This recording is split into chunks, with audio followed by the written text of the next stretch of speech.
Hello, everyone. So, I've recently had more time and got back into MapleStory. For those who don't know, it's a pretty old MMO that's 2D and has a very distinct art style. If you ever played old school Maple, you'd see it's almost nothing like how it was back then. Leveling is a lot faster than it was before, damage numbers are everywhere, and if you want to keep up with the content for how fast you level, it's pretty hard to do it as a free-to-player. And this got me to thinking about free-to-play games in general that very much have a pay-to-win model to stay competitive. Even outside of MMOs, mobile gacha games pretty much are impossible to play without spending a decent amount of money.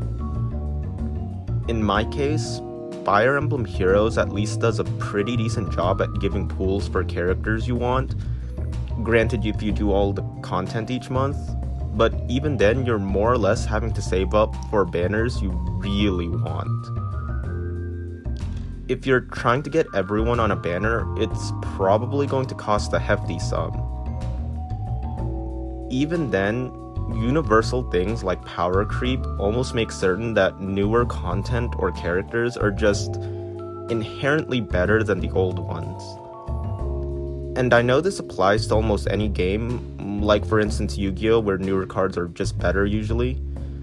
So it means it's inevitable to have to pay to win. I'm lucky that for most of the games that I play, I have budget options, or in Maple's case, an actual free-to-play server, but I just can't see why people play other games that have such high price points just to stay relevant. Freemium isn't just a term, it's pretty accurate to describe certain games. For instance, I used to love this one mobile MMO called Tales of Wind, and while I wasn't a completely free-to-player, I definitely limited my budget and was also blessed with extremely lucky drops.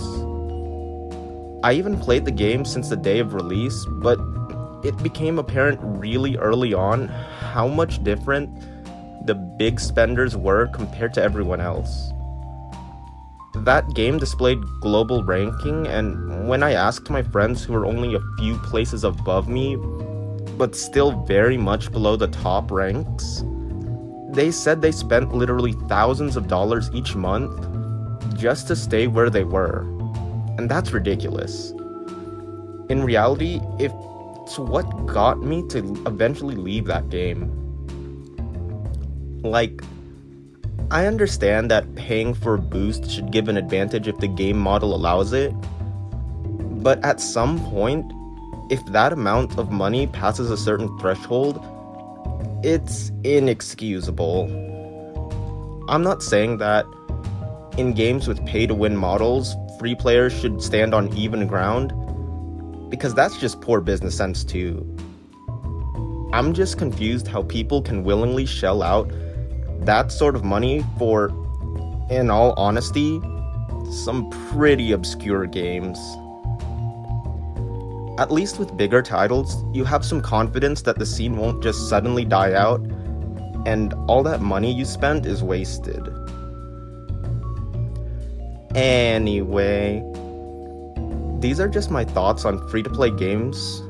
Overall though, if you enjoy playing a game, pay to win or not, just play it. If you really think it isn't worth your time, trust me, there will be alternatives. To anyone who actually watches this, thanks. I hope you have a refreshing day. Peace.